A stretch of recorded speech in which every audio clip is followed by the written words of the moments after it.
Welcome to FERC's Open Access podcast series. I'm Craig Kano. Our guest today is Commissioner Robert Powelson, who was confirmed by the Senate on August 4th to a term that ends in June 2020. Commissioner, welcome to the podcast. Craig, great to be with you. It's been a week since you were sworn in. How are you settling in? Well, I must say, the first week was certainly drinking from the fire hose, but I would like to take this opportunity to thank my fellow FERCians for their warm outreach and hospitality and professionalism and kind of getting me grounded in some of the FERC protocols and getting me up to speed on some of the pressing issues. And I'm proud to report within a week's time, we've gotten some orders out the door. So FERC, as I like to say, is back in business. You mentioned the workload and that progress is being made. How are you doing with it overall? Well, I certainly think it's a work in progress.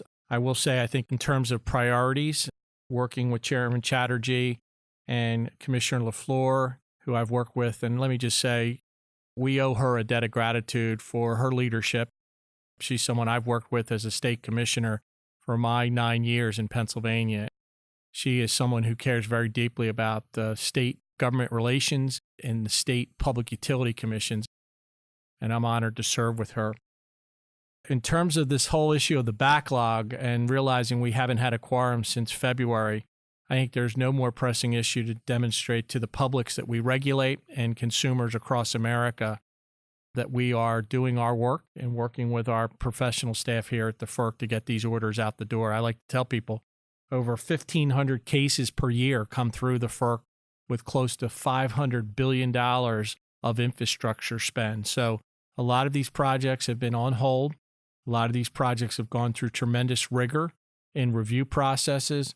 And now with the quorum restored, we're getting back up and running and making decisions around some of these big infrastructure cases right now. Can you tell us a little bit about what your priorities as a commissioner will be? Yeah, I think first and foremost, a lot of my priorities are shaped in my 9 years in Pennsylvania and serving as chairman of the commission, one of the larger commissions in the country, and more recently, my experience as the president of NARUC. So priorities for me really start with the work that's already being done in our Office of Energy Infrastructure Security with Joe McClellan, who basically had adopted Pennsylvania for some cyber training. And I think cybersecurity is going to be a pressing issue, not only for states, but the work that we're doing with our cohorts in the federal government. So cybersecurity is going to be a pressing issue. You heard me mention earlier this whole issue of infrastructure and how do we grapple with the need to get natural resources, whether they're hydro, they're natural gas related, or oil pipelines, getting infrastructure sited, and doing it with the steadfast commitment to the environmental compact, and electric and gas safety and reliability are so critically important to that as well. So I think the FERC will certainly not be lacking issues. I'm excited by the challenge that lies ahead. And more importantly, I think that it's a great opportunity to really showcase the Pennsylvania experience, which is one that I'm very proud of when we talk about things like cybersecurity, electric and gas safety. This is something that's kind of embedded in my DNA as I approach some of these cases that lie in front of me. As you mentioned, you were a state regulator at the Pennsylvania Commission for almost a decade. How will that experience inform your work here at FERC? And do you expect things to be different? That's a great question. I start with the fact that, and I said this my first week into the job, a lot of the apparatus here, believe it or not, is very similar to my role back in Pennsylvania. Looking at things like setting ROEs, siting infrastructure, dealing with things like electric and gas safety, cybersecurity. These are all issues that I've been versed in and working with my colleagues back in Pennsylvania on. But obviously, as I like to remind people, I'm coming from the minor leagues, if I can use a baseball analogy, as a suffering Philadelphia Phillies fan. I'm coming from the minor leagues or the bottom of the NL East here, and this is the major leagues. And these projects, as I mentioned earlier, this agency touches about $500 billion of infrastructure spending. But as I approach my decision-making and working with our key leadership here is, again, looking at things like need, looking at local community inputs, looking at safety. These are all things that are kind of ingrained in my DNA and when I make a decision around a piece of infrastructure or set an ROE or look at a tariff infrastructure. Or, by the way, we do, both my former agency and this agency, we have an investigation and enforcement unit.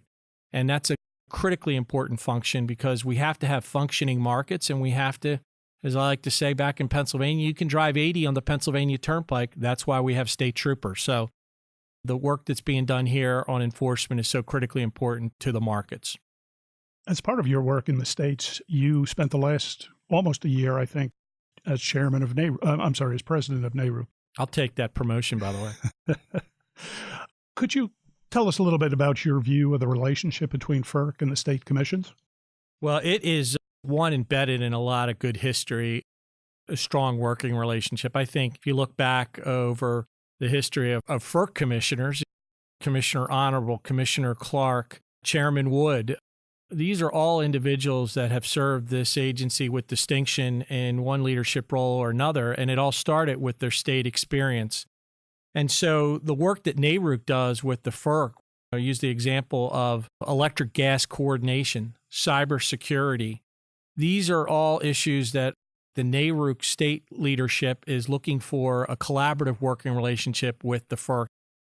I go back to the work that Chairman LaFleur, Chairman Bay, Chairman Wellinghoff, these are all individuals that did that outreach, how important it is. Because state regulators don't like top-down approaches from Washington. They want to listen to what's going on inside the Beltway. But as I like to remind people, there are a lot of innovative things happening in state capitals, and we have to be respectful of that. We have to be cognizant of states' rights, but we also, to our side of the ledger, we have a legal compact, and that's the Federal Power Act and Natural Gas Act. And applying rule of law questions to those big issues is critically important. So I think the dialogue is so important, continuing it, being active at NARUC conferences. We used to do things like the old Sunday morning FERC church sessions. We have the chairman of the FERC at our meetings, and many of the commissioners participate in a number of the different panel discussions. And that's all going to continue with the new leadership here. And I think it's good for that outreach to state PUCs to have access to the FERC technical staff and FERC commissioners. Commissioner Powelson, we appreciate your time. Thank you very much for stopping by Open Access. Craig, it's great to be with you, and I look forward to working with you here over the next few years. Thank you.